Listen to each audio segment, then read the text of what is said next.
నేనేంది, నా రేంజ్ ఏంది, మా నాన్నకి బెంజ్ ఉంది, అదేంది కుదరవు అంటే కుదరవు. వాడికి సక్సెస్ అయ్యింది అని చెప్పి శనివారం ఆదివారం బిజినెస్ చూసి మీ చేతులు కాల్చుకోవద్దు. ఈ రోజు ఒక 10 కోట్లు తీసుకొచ్చి పెడితే విత్ ఇన్ 2-3 years లోపల అది 100 వద్దురా అనుకున్నప్పుడు పెట్టుబడి తీసుకోవాలి.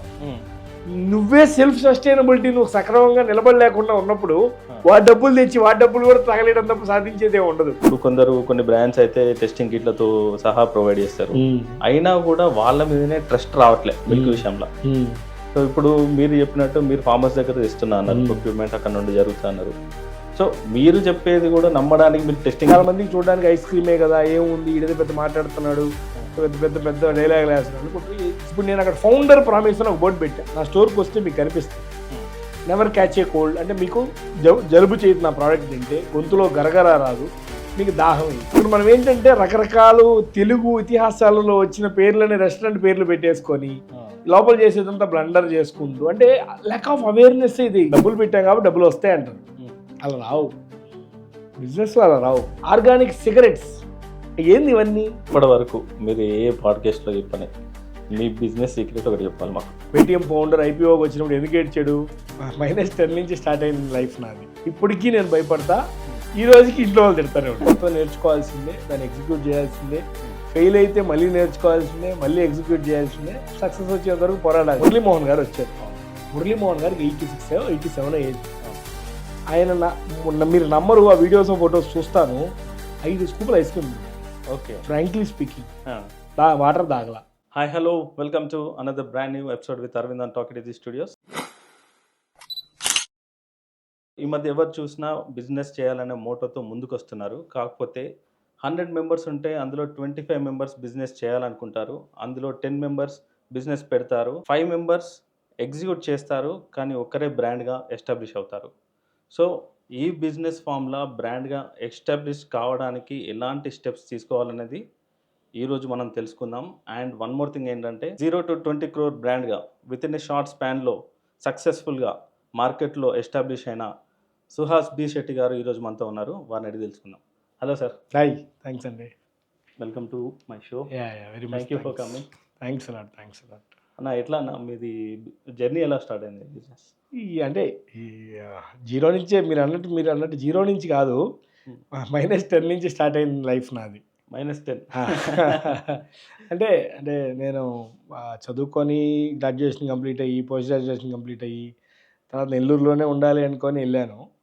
బట్ ఏంటంటే అప్పుడున్న పాసిబిలిటీసు, అప్పుడు టెక్లో ఏదైనా చేద్దాం అనుకున్నాం. బట్ నేనేంటంటే సైన్స్ బ్యాక్గ్రౌండ్, అది కుదరదు. నా బ్యాక్గ్రౌండ్ లేదని ఇండస్ట్రీ ఫార్మాట్లోకి వెళ్దామంటే అంత ఇన్వెస్ట్మెంట్ పాసిబిలిటీస్ మా ఇంట్లో లేవు. ఇన్వెస్ట్మెంట్ పాసిబిలిటీస్ అని అంటున్నారు, మీరు ఆల్రెడీ బిజినెస్లో ఉన్నారు. అట్లాంటి కాదు, అంటే నేను అనుకున్నది ఏదో ఇండస్ట్రీ పాసిబిలిటీస్ అంటే మీకు మెడికల్ ఇండస్ట్రీస్ అంటే మినిమల్ ఆ రోజు కూడా 2-3 కోట్లు లేని ఏం చేయలేవు. At least medical manufacturing segment. Correct. So స్విచర్స్ కానీ మీరు అట్లాంటి సెగ్మెంట్లోకి వెళ్ళాలన్నా కూడా అవ్వదు. సో అప్పుడు మాకు అయ్యే పాసిబిలిటీ లేవు. And more of A kind నేను చాలా చిన్నోడిని, అంటే గ్రాడ్యుయేషన్ అయిన టైం 22-23 టైం అది. సో అప్పుడు అది కూడా నాలెడ్జ్ లేదు. మోర్ ఆఫ్ ఏ కైండ్ మా ఫాదర్ ఎంతసేపటికి ఎయిదర్ నువ్వు ఇంకా ఫర్దర్ చదువుకోవాలంటే చదువుకో, లేదంటే నా బిజినెస్లోకి వచ్చి కూర్చో. మాది cloth business, ladies cloth business. నాకు పెద్ద ఇంట్రెస్ట్ లేదు అది. ఓకే. సో అది కాదు, ఇంకేదో చేయాలి అని సంథింగ్ అట్లా ఆ రోజున్న ఆలోచనల మేరకు F&Bకి వెళ్దామని.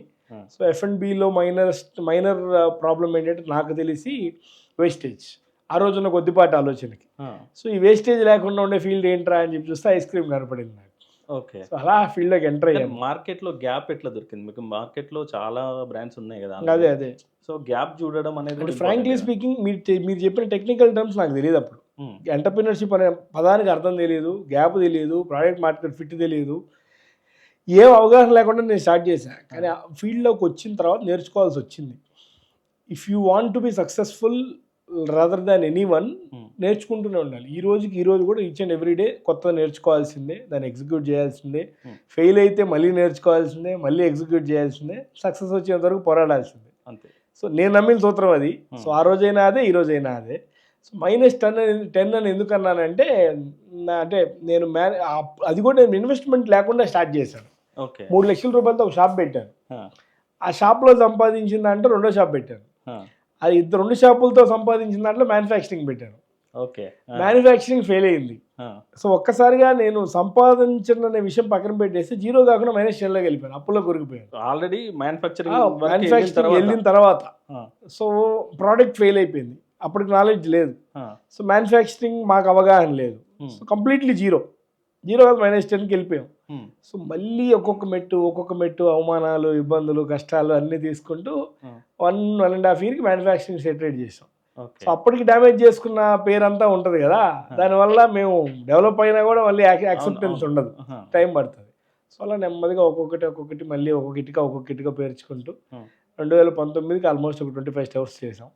దాని తర్వాత లేదు, this is not the correct way, ఏదో సంథింగ్ ఏదో డిఫరెంట్ చేయాలి అనే ఆలోచనతో ఆర్గానిక్లోకి వచ్చాం.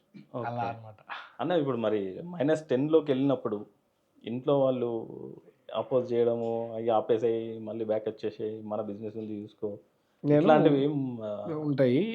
మీకు సింపుల్గా చెప్తాను.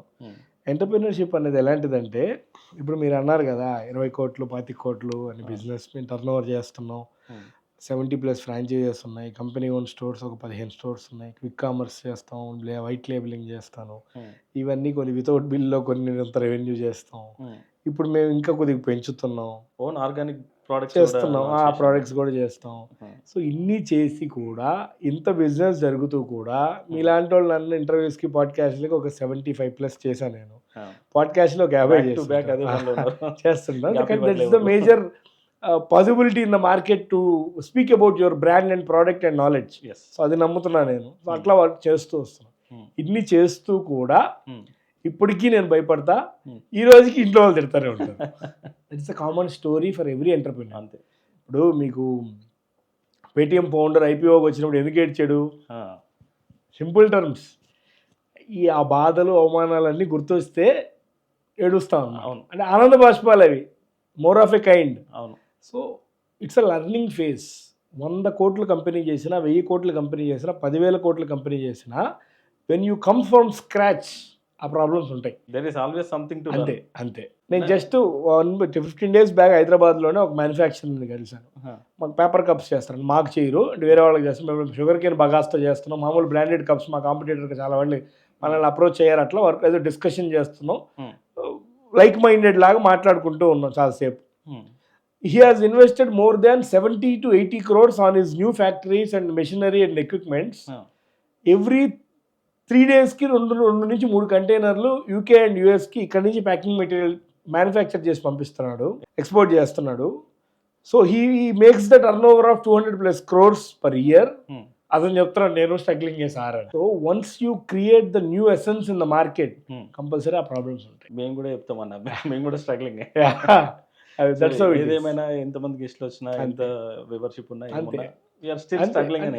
అదే అంటున్నా. ఇప్పుడు అంటే ఆ ఫుల్ మార్క్ అనేది ఎంటర్‌ప్రెన్యూర్‌షిప్ లో రాదు, రాకూడదు కూడా.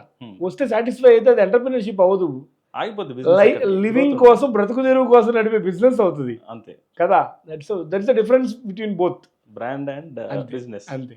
ఇంకా ఎట్లా మరి మీరు నెక్స్ట్ ఎక్స్పాన్షన్ ప్లానింగ్ ఏంది? ఇప్పుడు మేము ఎక్స్పాన్షన్ అంటే ఫ్రాంచైజ్ లివర్ ఎందుకు ఇవ్వమంటే, ఇంతకుముందు ఇచ్చాం. ఆల్మోస్ట్ నేను బ్రాండ్ స్టార్ట్ చేసి 12 ఏళ్ళు అవుతుంది. 2013లో నేను స్టార్ట్ చేసింది.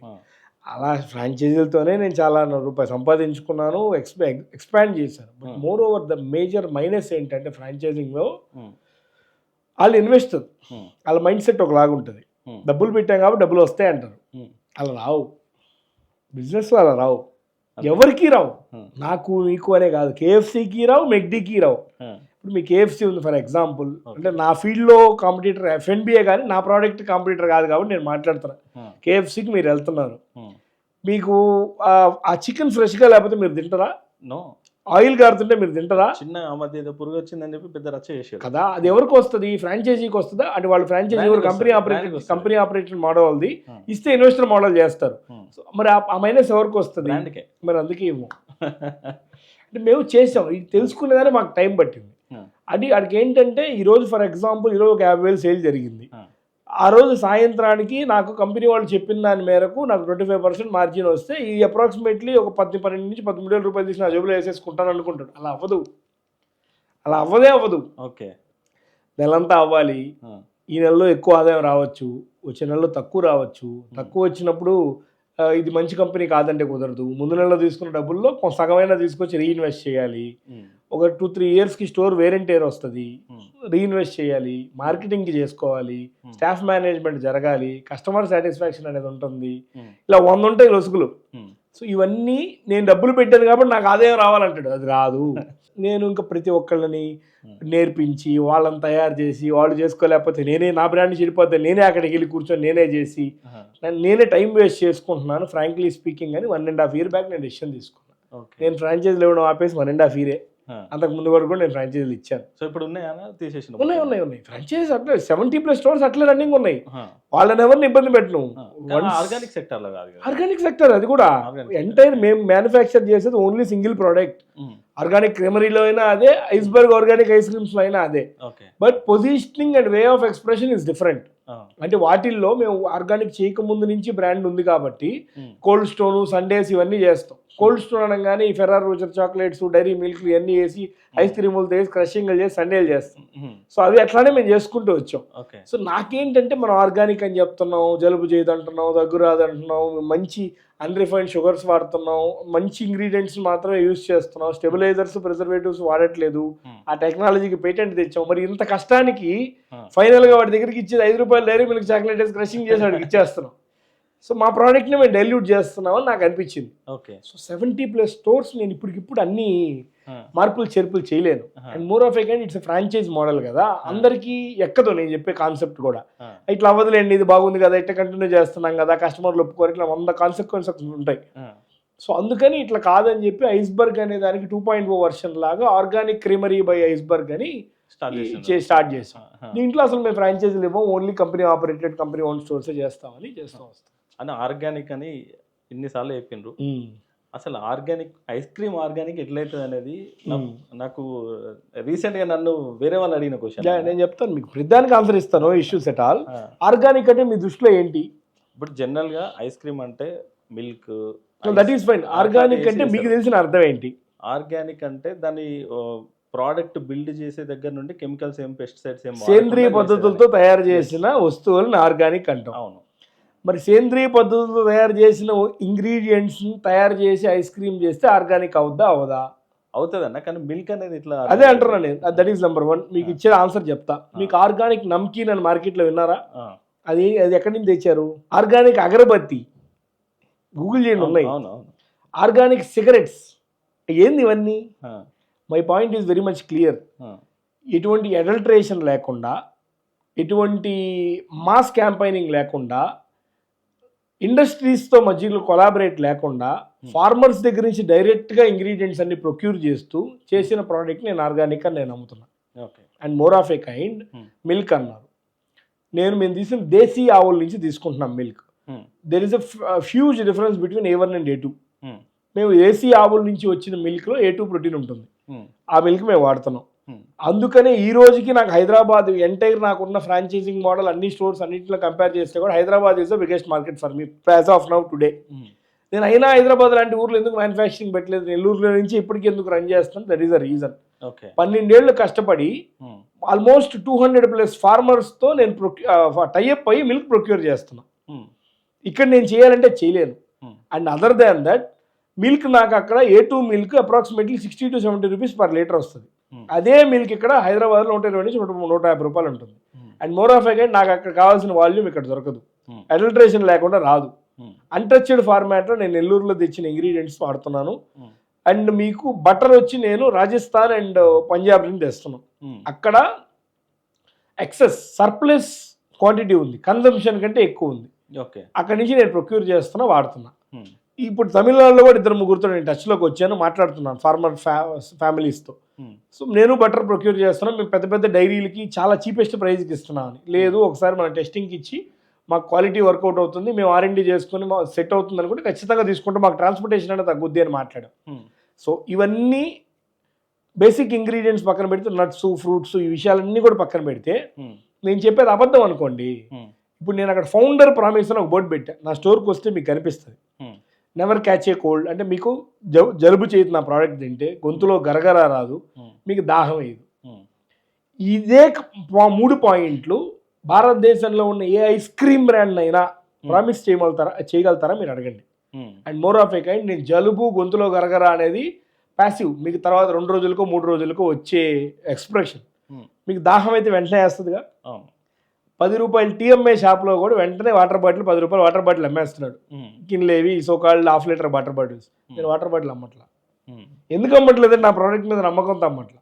Okay, so confidence that's the way. ఇప్పుడు నేను వాటర్ బాటిల్ అమ్మంటే నాకు ఎక్స్ట్రా రెవెన్యూనే కదా. కానీ అన్న ఇప్పుడు A2 మిల్క్ అని చెప్పేసి మార్కెట్లో దొరుకుతాయి మనకి. సో ఇప్పుడు కొన్ని బ్రాండ్స్ అయితే టెస్టింగ్ కిట్లతో సహా ప్రొవైడ్ చేస్తారు. అయినా కూడా వాళ్ళ మీదనే ట్రస్ట్ రావట్లే మిల్క్ విషయంలో. సో ఇప్పుడు మీరు చెప్పినట్టు మీరు ఫార్మర్స్ దగ్గర తెస్తున్నా అన్నారు, ప్రొక్యూర్మెంట్ అక్కడ నుండి జరుగుతా అన్నారు. సో మీరు చెప్పేది కూడా నమ్మడానికి మీరు టెస్టింగ్ కిట్ల అదే అనేది. మీ క్వశ్చన్ రాకముందు నేను ఆన్సర్ ఎందుకు ఇచ్చాను మీకు?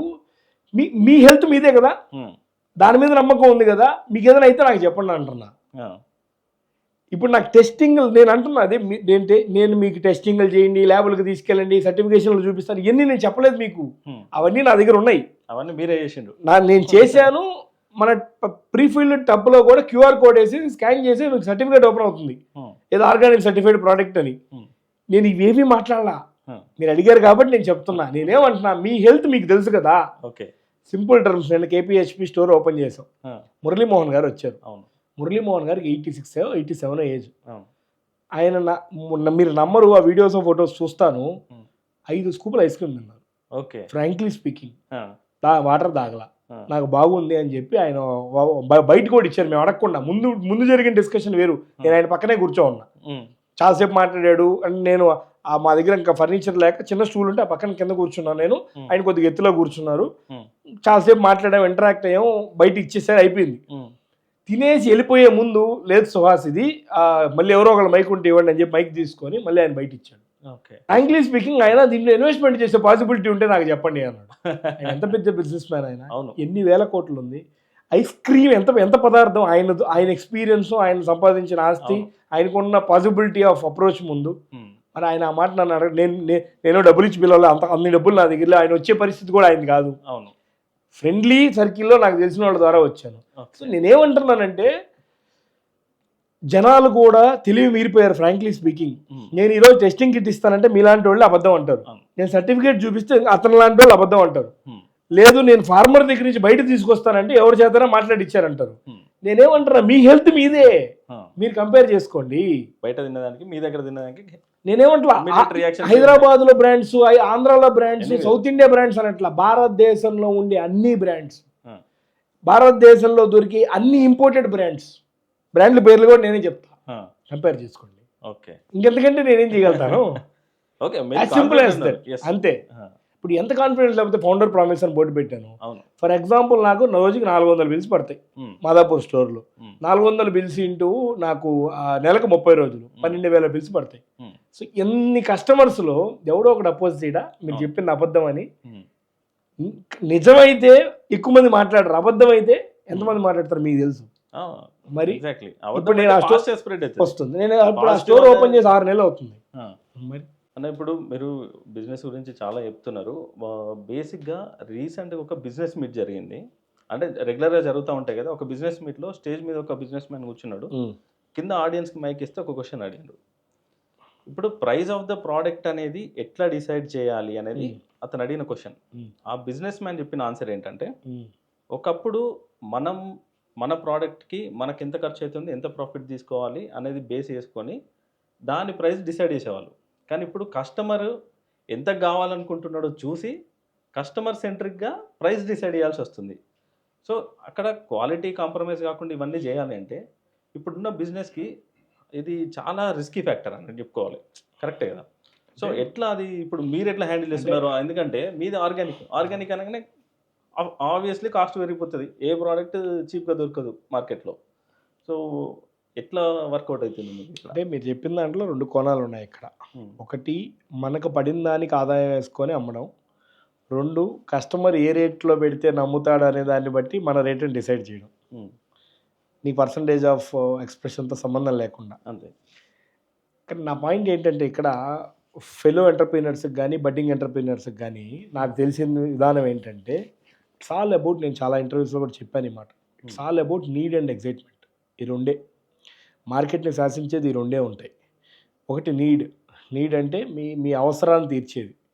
మీరు రెగ్యులర్ నీడ్స్ అంటే నీడ్స్ అనేది కూడా ఒకటికి నీడ్ 100, ఇంకొక నీడ్ 1000, ఇంకోటికి 10,000, అది వేరే విషయం. And more of A kind need అనేది రెగ్యులర్గా ప్రతిరోజు ఇప్పుడు మీకు పెట్రోల్ 250 రూపాయలైనా చచ్చినట్టు కొట్టించుకుంటాం మనం, తప్పదు. As simple as that is a need. So అక్కడ గవర్నమెంట్ మనల్ని ఎన్నైనా ప్లే చేస్తుంది. గవర్నమెంటే కదా, ప్రైవేట్ సెక్టర్, అది ఆపర్చునిటీ ప్రైవేట్కి ఇస్తే ప్రైవేట్ చేస్తుంది తర్వాత. That's how it is. So excitement అంటే మీరు ఇందాక చెప్పినట్లే కేఎఫ్సీకో మెక్డీకో విచ్చెవర్ ఏదో ఒక బ్రాండ్, నేను ఎగ్జాంపుల్గా చెప్తున్నా, కేఎఫ్సీకి నాకేం సంబంధం లేదు. ఇప్పుడు కేఎఫ్సీ అనే దాంట్లో ఒక బకెట్ చికెన్ తీసుకుంటే ఆ చికెన్ వర్త్ నీకు అప్రాక్సిమేట్లీ 200 నుంచి 150 నుంచి 200 మధ్యలో ఉంటుంది. నీకు 700 రూపాయలకి 800 రూపాయలకి ఆ బకెట్ పర్చేస్ చేస్తావు. సో అది నువ్వు ఇంటికి వెళ్ళి చేసుకుంటే తగ్గుతుంది. కానీ అలా ఉండవే, నువ్వు అక్కడికి వెళ్ళి తీసుకొని తింటావు. నీకు ఆ టేస్ట్ కావాలి, వెరైటీ కావాలి, ఆ పొజిషనింగ్ కావాలి. నువ్వు అది అక్కడికి వెళ్ళి తినేటప్పుడు 2 ఫోటోలు తీసి ఇన్స్టాలో పెట్టుకుంటావు, స్నాప్చాట్లో పెట్టుకుంటావు, బయటికి పోయినా ఫీలింగ్ రావాలి. This is an excitement. ఎగ్జైట్మెంట్కి రీజన్ ఇవ్వాలి నువ్వు. ఈ రెండిట్లో ఏది అవ్వకపోతే, ప్రాబ్లమ్ సాల్వింగ్ కనుక లేకపోతే నీ స్కేల్ అవ్వదు. Okay, that's what excitement are you providing? అదే అంటున్నా, it's an thought process, perspective feeling. ఈరోజు మీరు కేఎఫ్సీకి వెళ్తాననే దాన్ని మీకు ఆ ఆలోచన మిమ్మల్ని ఎగ్జైట్ చేస్తుంది. You go for that. ఆకలి కోసం మాత్రమే వెళ్ళవు. సింపుల్ టర్మ్స్లో మీకు ఇప్పుడంటే ప్రైజులు పెరిగినాయి. ఇంతకు ముందు 30 రూపీస్లో కూడా బర్గర్ ఇచ్చేవాడు మెక్డీ వాడు, starting. I'm talking about 7-8 years back.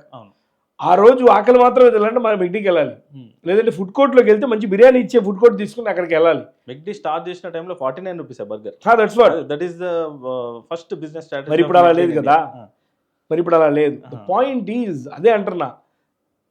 F&B గురించి మాట్లాడితే ఆకలి తీరడం వేరు, ఎగ్జైట్ చేయడం వేరు. That is the 2 opportunities. ఇక్కడ హెల్త్ ఫ్యాక్టర్ అనేది ఇప్పుడు కొత్తగా వచ్చింది. ఎందుకు అవేర్నెస్ పెరిగింది ఎప్పటి నుంచి? కోవిడ్ తర్వాత. As simple as that. So ఈ మూడిట్లో ఏదో ఒకటి కావాలి F&B వరకు చూస్తే. సో ఈ మూడిట్లో ప్రైజింగ్ ఎలా డిసైడ్ చేస్తామని that depends upon the person who is working on that. So there are no fixed guide lines.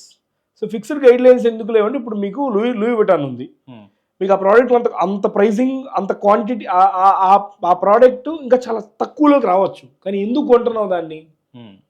ఆ బ్రాండ్ కోసం. అంతే. ఆ ప్రోడక్ట్ కాస్ట్ అయితే అంత కాదు కదా, అంటే చూపించుకోవాలి మనకి ఏముంది. That's an excitement. అది ఇప్పుడు నన్ను ఎక్సైట్ చేసే ఫీచర్స్ ఒకటి, మిమ్మల్ని చేసేది ఒకటి. అంతే. ఇప్పుడు ఫర్ సింపుల్ టర్మ్స్లో చెప్పాలంటే నాకు కార్ ఇష్టం, మీకు బైక్ ఇష్టం, ఇంకొకటి ఫ్లైట్ ఇష్టం.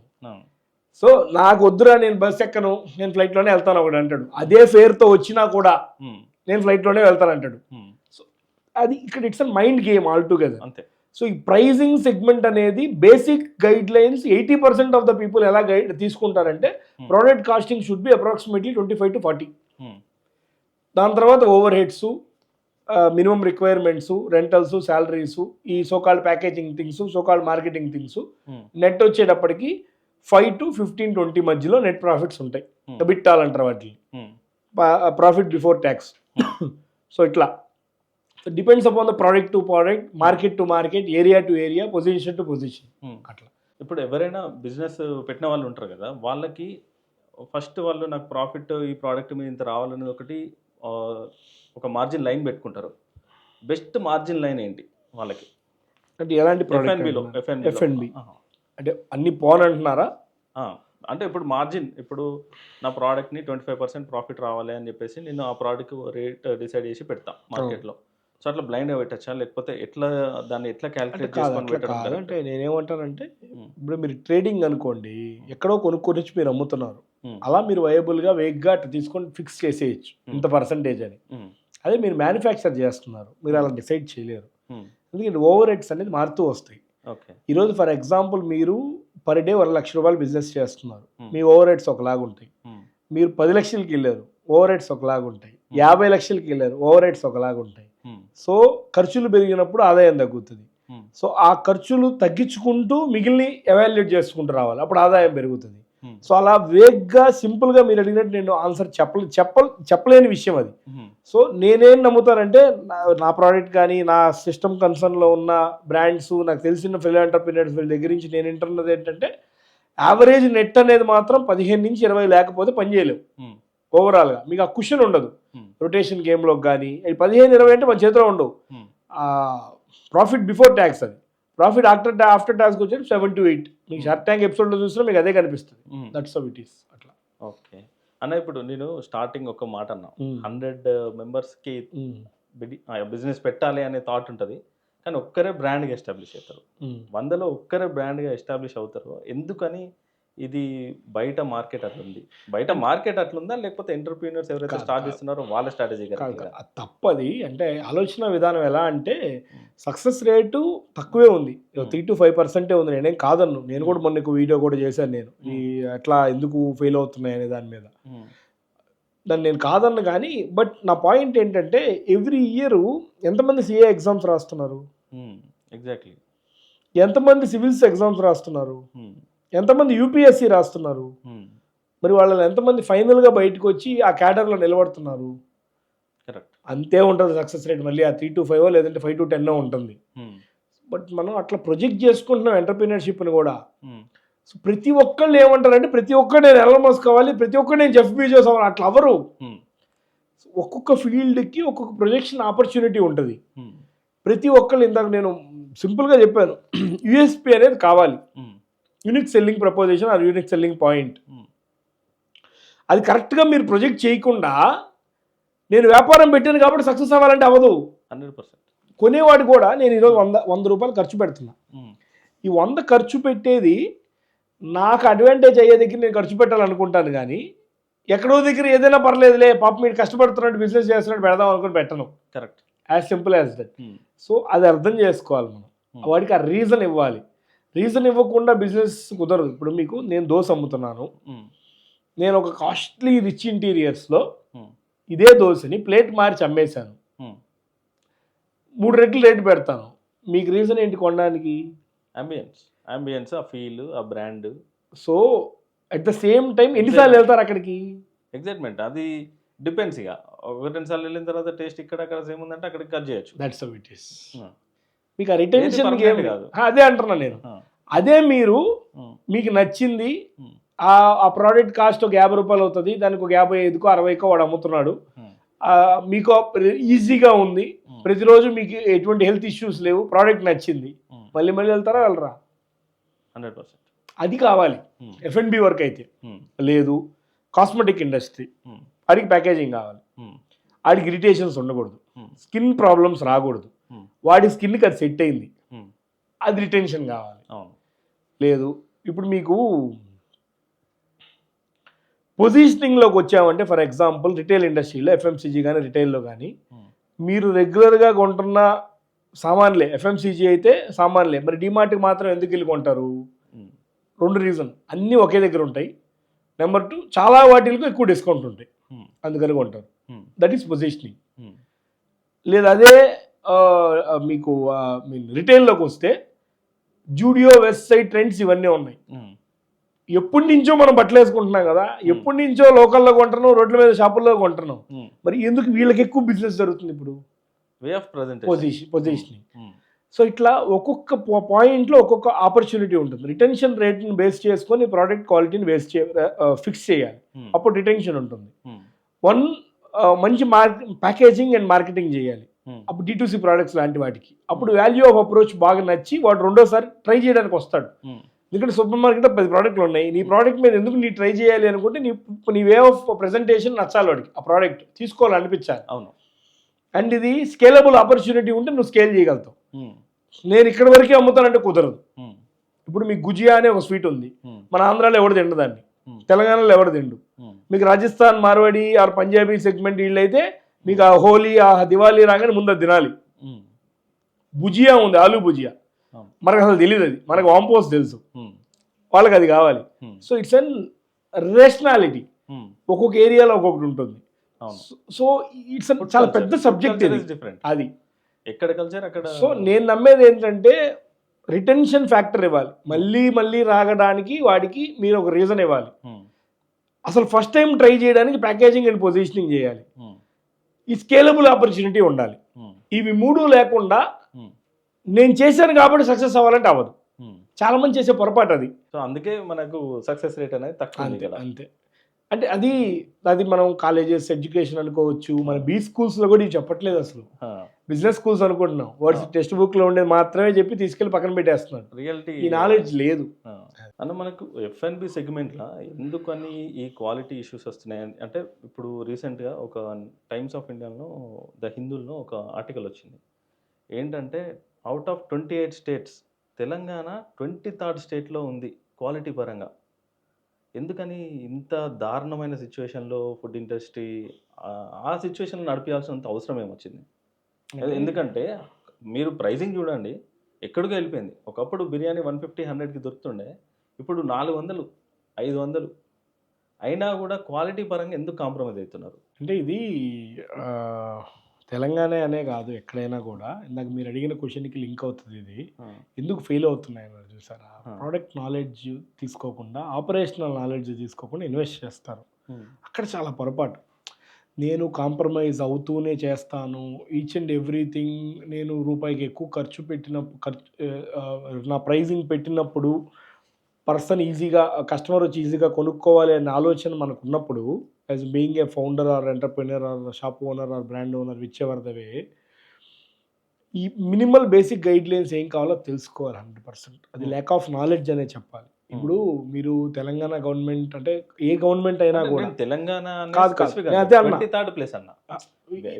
అన్ని గవర్నమెంట్స్ కూడా ఇక్కడ ఎలాగైతే పొజిషన్ చేసి పాయింట్అవుట్ చేసి పలానా వాళ్ళు తప్పు చేస్తారు అంటున్నారో, అందులో at least 5 to 10% of the time and efficiency knowledge బిల్డింగ్లో కూడా ఇన్వెస్ట్ చేయించగలగాలి. అంటే అది 2 సైడ్ల నుంచి రావాలి. నేను వాళ్ళని తప్పుపట్టేది కాదు. ఇక్కడ బీయింగ్ ఎన్ సోకాల్డ్ బ్రాండ్ ఓనర్లు కూడా అర్థం చేసుకొని సర్టిఫికేషన్స్ ఏం కావాలి, సర్టిఫికేషన్స్ అంటే లోకల్ బాడీ ఇవి ఉంటాయి, కాంప్లియన్సెస్ అంటే లేబర్ సర్టిఫికేటు, లేదంటే జిఎస్టీ, ఒక FSSA, ఇవి తీసుకుంటే నా పని అయిపోతుందని కాకుండా అసలు ఈ సోకాల్డ్ ఫీల్డ్కి ఏం తెచ్చుకోవాలి, ఈ సోకాల్డ్ ఫీల్డ్కి ఎలా మేనేజ్ చేయాలి, హైజీన్ ఎలా మెయింటైన్ చేసుకోవాలి, ఇంటర్నల్ యాక్టివిటీ ఏం చేయాలి. సో ఓన్లీ ఇంటీరియర్స్ మాత్రమే తీసుకొని వచ్చేస్తే ఇలా చేయడం ఇది జరిగిపోతుందా? ఇలాంటి థాట్ ప్రాసెస్ నుంచి బయటకు వచ్చి మీరు సింపుల్గా చెప్పాలి అంటే, తిరుపతిలో ఒక టిఫిన్ సెంటర్ ఉంది, I don't forgot the name, దాన్ని తెలియదు నాకు, తెలుసు కెఫే, మొత్తం గ్లాస్ పార్టీషన్ చేసేసి ఉంటారు. లోపల ఏం జరుగుతుందో మొత్తం తెలుసు. వాటి దగ్గర రిచ్ ఇంటీరియర్స్ లేవు, పెద్ద పెద్ద ఎలివేషన్స్ లేవు, హెవీ బ్రాండ్ పొజిషనింగ్ లేదు, సింపుల్గా small minimum size average AC పెట్టి సింపుల్గా చెక్క టేబుల్స్ అండ్ స్టీల్ కుర్చీలు అవి పెట్టేశాడు. కిచెన్ని చాలా అందంగా చేశాడు, పెద్ద గ్లాస్ పార్టీషన్ పెట్టాడు. లోపల ఏం జరుగుతుందో మొత్తం కనిపిస్తుంది, హైజీన్ మెయింటైన్ చేస్తున్నాడు. హెవీ రష్ దట్స్ ఆ అవేర్నెస్ కావాలి. ఇక్కడ మనం ఏంటంటే రకరకాలు తెలుగు ఇతిహాసాలలో వచ్చిన పేర్లని రెస్టారెంట్ పేర్లు పెట్టేసుకొని లోపల చేసేదంతా బ్లండర్ చేసుకుంటూ, అంటే ల్యాక్ ఆఫ్ అవేర్నెస్ ఇది. నేను అక్కడ ఇన్వెస్ట్మెంట్ చెయ్యను, అక్కడ నేను కాంప్రమైజ్ అవ్వకుండా చెయ్యను అని అనకుండా క్రిస్టల్ క్లియర్గా అన్నీ అలవాటు చేసుకొని అర్థం చేసుకొని అసలు బేసిక్ గైడ్ లైన్స్ ఏమున్నాయి, కాంప్లియన్సెస్ని ఎలా తీసుకొని రావాలి. మీకు సింపుల్ టర్మ్స్లో చెప్పాలంటే మీరు యూజ్ చేసే వాష్రూమ్ ఎప్పుడు క్లీన్ చేసాం అనేది కూడా డేటా మెయింటైన్ చేయాలి. సో ఇవన్నీ మీరు ఆన్ పేపర్ ఆన్ బుక్స్ పెట్టినప్పుడు 95% జాబ్ ఈజ్ డన్. సో ఈ అవేర్నెస్ లేకనే పొరపాట్లు జరుగుతున్నాయి.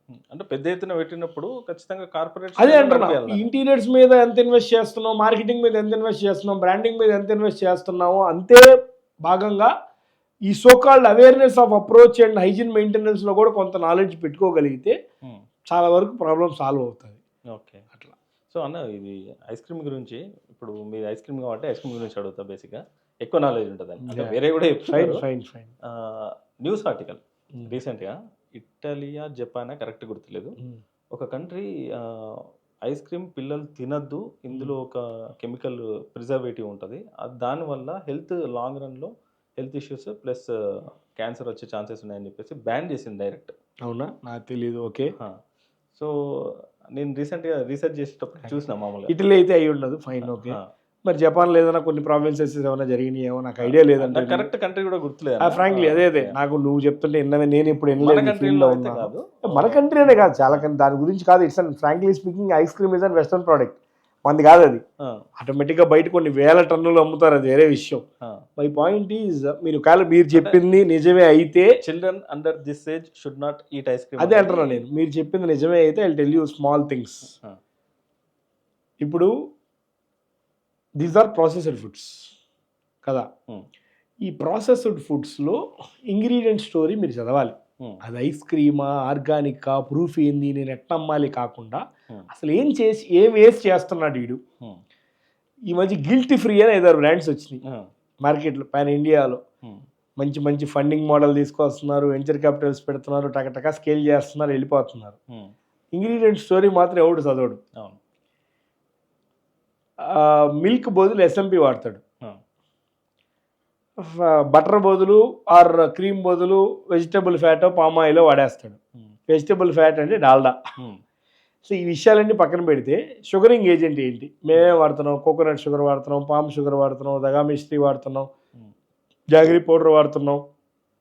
సో ఈ బేస్ సబ్జెక్ట్ పక్కన పెడితే షుగర్ ఫ్రీ, గిల్ట్ ఫ్రీ అంటున్నారు. నా దగ్గర కూడా ఉన్నాయి షుగర్ ఫ్రీ, దాన్ని గిల్ట్ ఫ్రీ అన్ను, షుగర్ ఫ్రీ అని మాత్రమే చెప్తున్నా. గిల్ట్ ఫ్రీ అనే దాంట్లో నువ్వు ఫ్యాట్ వాడుతున్నావు, మిల్క్ వాడుతున్నావు, షుగర్ని మాత్రం రీప్లేస్ చేస్తున్నావు వేరే దాంతో. దేంతో? పాలీజాల్స్ అంటారు, అంటే సార్బిటాల్, సైలిటాల్, సుక్రలోస్, ఇవన్నీ క్యాన్సర్ కాజింగ్ ప్రోడక్ట్స్. నేను చెప్పేది అది గూగుల్ చేస్తే చెప్తాయి. మరి నీట్గా రాసేసి ఇంగ్రీడియంట్స్ సార్బిటాల్ ఇంత పర్సంటేజ్ అంటాడు, దాని కింద చిన్న అక్షరాలతో రాస్తాడు. గవర్నమెంట్ చెప్పిన క్వాంటిటీ మాత్రమే నేను యూజ్ చేస్తున్నాను, ప్రిస్క్రైబ్డ్ క్వాంటిటీస్ అంటాడు.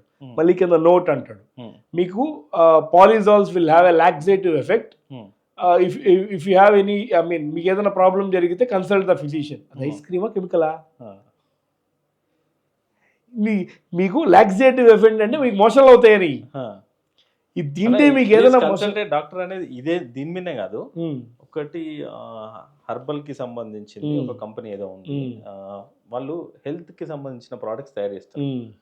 వాళ్ళు దాన్ని వితౌట్ ఏ డాక్టర్ కొందరిని పెట్టుకొని ఏజెంట్స్ లాగా పెట్టుకొని దాన్ని మార్కెటింగ్ చేసుకొని నెట్వర్కింగ్ టైప్ మార్కెటింగ్ చేసుకొని దాన్ని స్ప్రెడ్ చేస్తున్నారు. దానిలో కెమికల్స్ ఉన్నాయని చూసి ఒక కెమికల్ ది గూగుల్ చేసిన, it is allowed to use legally, but it is prescribed quantities. In prescribed quantities అయినా లాంగ్ రన్ లో it is a food addictive substance. అది అంటే నథింగ్ బట్, అంటే అలా అని మనం తీసుకోకూడదు మళ్ళీ. అంటే నేను ఇప్పుడు పారాసిటమాల్ కూడా ఎక్కువ క్వాంటిటీలో తీసుకుంటే మీకు లంగ్స్ అండ్ కిడ్నీస్ కొట్టేస్తాయి. పారాసిటమాల్ అనేది ఒక టాబ్లెట్ వేసుకుంటే జ్వరం తగ్గుద్ది, టెంపరేచర్ యాజ్ అన్ అనాల్జిసిక్ యాక్టివిటీ వస్తుంది, దానికి ఐబుప్రోఫిన్ వేస్తే యాంటీపైరటిక్ వస్తుంది, అంతవరకు ఓకే. ఎక్స్ట్రీమ్ క్వాంటిటీస్లో ఏం తీసుకున్నా ప్రమాదమే. నేనేం చెప్తాను, ఈ సార్బిటాల్ అనేది ఎంత తీసుకున్నా ప్రమాదమే. సో ఆ ఇంగ్రీడియంట్ స్టోరీని మిస్ చేసేసి పాలిజాల్స్ తీసేసుకొని మనం హ్యాపీగా అది షుగరింగ్ ఏజెంట్, మాకు జస్ట్ మా బ్లడ్ షుగర్లో గ్లైసిమిక్ ఇండెక్స్ 0 ఉంటుంది కాబట్టి దాన్ని అది డిటెక్ట్ చేయదు కాబట్టి షుగర్ పెరగదు, సో కాబట్టి తీసేసి హెల్తీ అనుకుంటే ఎట్లా? అంతే, నువ్వు తినేది కెమికల్ కూడా వస్తుంది, FSSAI అప్రూవల్ కూడా వస్తుంది. అంటే నీకు అదే అంటున్నా నేను, గవర్నమెంట్ అంటే నీకు ఎడిబుల్ పాసిబిలిటీ ఉందా లేదా అని సార్బిటాల్కి రాస్తున్నాడు. సో ఉంది, సో రెగ్యులర్గా తినే ఐస్ క్రీమ్లో వేయకూడదు నువ్వు అది. That's my point. నీకు ఆల్టర్నేటివ్స్ మార్కెట్లో ఉన్నాయి. నేనేమంటానంటే ఈరోజు మనం తినే క్యాన్డ్ వెజిటబుల్స్, ఫ్రోజన్ మీటు, ఇవన్నీ కూడా FSSAI ప్రమాణాలకు మించిలోనే ఉన్నాయి, కానీ అవి తినే కదా క్యాన్సర్ వస్తుంది.